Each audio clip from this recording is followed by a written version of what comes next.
Megan Waterman at the Book Nook in Canby, and we're going to talk about some of our favorite books that we read in this past year, and then some of the books that we're looking forward to coming up in the next year. They don't necessarily have to be new books, but ones that might be new to us. Yeah. So let's start with you. What are some of your favorite books that you read in 2018? In 2018, so my favorite series that I read this year was called A Discovery of Witches by Deborah Harkness. It's a fantasy series. It was really fun, and book 4 came out this year, so I binge read the whole series this year. I love that when you find an author who already has a lot of books, so you can binge all of them. Exactly, it's like Netflix binge watching, but with books. Nice. My favorite poetry that I discovered this year was a woman called Amanda Lovelace, and she writes modern prose, but it's very women independence, empowerment. I read The Princess Saves Herself in this one. Nice. I think I've heard about that, actually. It's really good. She has another one called The Witch Doesn't Burn, and this one is her newest that came out. I haven't read that one yet. Nice. Probably in my top 5, Geraldine Brooks wrote The People of the Book. Excellent. I'm a historical fiction fan, and this one they take, they find an ancient Jewish text, and the premise of the book is as she's studying and she's researching it, they go back in time and learn about the book through the centuries and the book's journey through time, and even from like they'll remove like the wing of a fly, and from that she could do like her scientific research and then learn like what part of the world did that come from. So when did the book spend time there? It's just beautifully done. The Night Circus by Erin Morgenstern is a really good fantasy. It's a mysterious circus set in Victorian England, and it's 2 competing magicians that are want to be like the supreme magician. Really beautifully written. And that was one that I had read a couple of years ago, and fantasy isn't my normal go-to genre, but the way she writes it, it's just like the book in itself is kind of fantastical, and then her writing just totally matches it. It's so like whimsical, and it just has that feel of magic in it really her words. draws you in. Yeah, I really liked Gone Girl by Gillian Flynn. That is a really wonderful psychological thriller. I'm not a big mystery reader. I don't like to be scared, but she really threw that twist in there that I wasn't expecting the ending. I'm currently reading a young adult novel called Children of Blood and Bone. It's a young adult fantasy. I have a bunch of teenagers, so I read a lot of young adult. And it's a debut novel from this author, and it's been really good so far. I'm only about a third of the way through, so I won't go on any spoilers. But Awesome.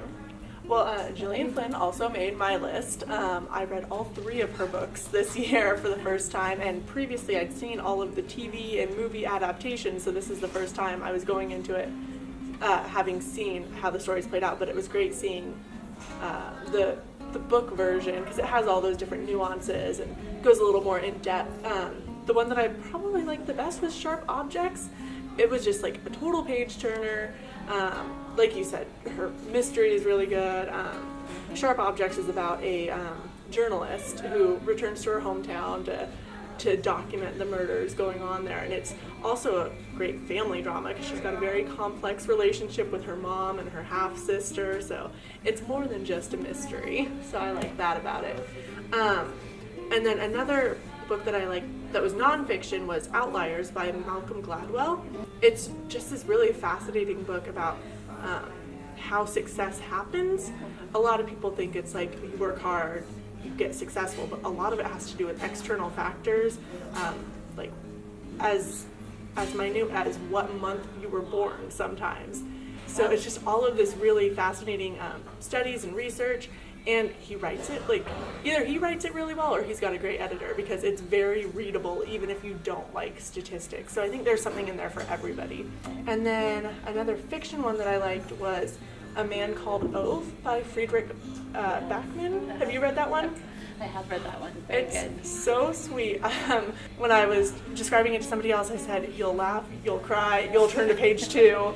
It's just a roller coaster, and it will make you look at the curmudgeons in your life a little differently. Yeah, good word. So that is a fun one, and just a sweet story.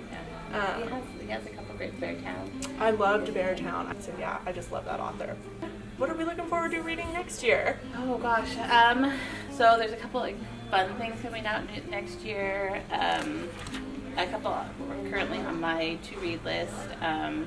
Becoming by Michelle Obama is one that I really want to read. The Librarian of Auschwitz is also on I like historical fiction, and this one, and I also like books about books.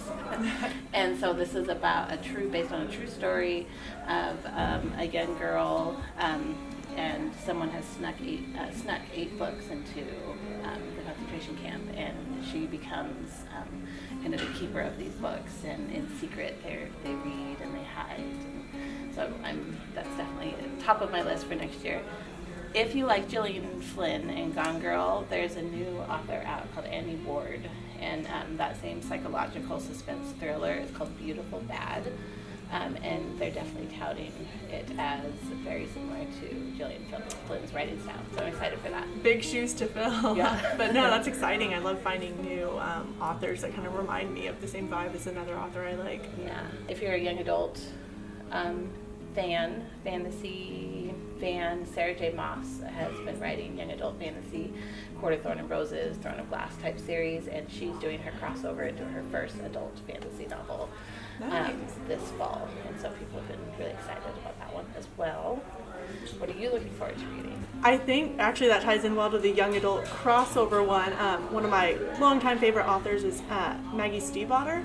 Oh, yes. Yeah, my favorite book of hers is The Scorpio Races, but she didn't have a new book out last year, and I've seen like her posting some pictures of like works in progress, and like there's got to be a new one coming out this year. And I know that on her blog a while back she said she was also working on something for adults. Okay. So if there's not a Maggie Stiefvater book out in 2019, I will be very surprised. Okay, when this is done, we're going to go research that and find out. I'm eagerly awaiting something like that. But also one that I have been meaning to read forever and haven't is The Devil in the White City by Erik Larson. I read his book In the Garden of Beasts a few years ago. I didn't read that one, but I've heard a lot about that. Yeah, so he's a former journalist, so he does these amazing nonfiction books that are basically written like novels.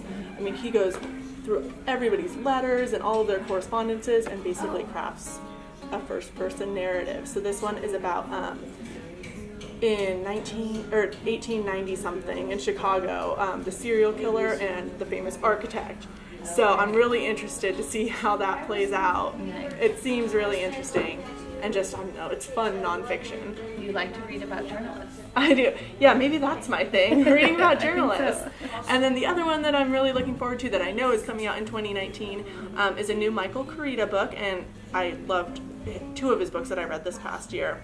He's a great mystery writer. He writes like really, it's almost like he's lived the stories that he writes about. He writes about FBI agents, and it's so convincing. He's just really a smart writer and also page turner. So he's got one coming out that is called, let me remind myself, If She Wakes, and it's about a girl who's like in a bad car accident, and she's in a vegetative state but is very conscious of what's going on around her, and she finds out that someone wants her dead, but what's she supposed to do from her hospital bed. What an interesting perspective to write from. Like, I think that would be really challenging to write from, but I'm excited to see what he does with it, and I think that is out in May of 2019. Okay. I'll have to add that one to my list. That sounds really interesting. Yeah. Do you have any reading goals for 2019, or anything you want to try reading more of? I should try poetry more. Oh, there's some great poetry out there, but I gave myself a goal last year to try to read a book in every genre in the store, and I did not hit that goal. No, what did you miss? I missed romance, and I missed action. Yeah, those are the two. Maybe I didn't read any Christian fiction this year either. So, that definitely would be my goal. To be a more well-rounded reader is my goal. I would live in historical fiction, or with a little bit of fantasy thrown in all the time. Yeah. Well, it's good to expand your boundaries like that. Yes. I've definitely tried that in the past couple of years, reading more nonfiction, and I think I've done an okay job of it, because I normally trend toward young adult fiction, or just fiction in general, so trying to branch out a little bit, read things that are true in, More the true, literal sense. True life story. Yeah. Yeah, I read, I had never read much young adult fantasy or just general young adult, and now that I have a bunch of teenagers, I definitely live in that area a little bit more than I used to. It's a good area to live in. There's some great books out there. And I feel like that is a good note to end on. Thank you so much for talking with me about books, and hopefully we can do it again. Thanks for coming to visit.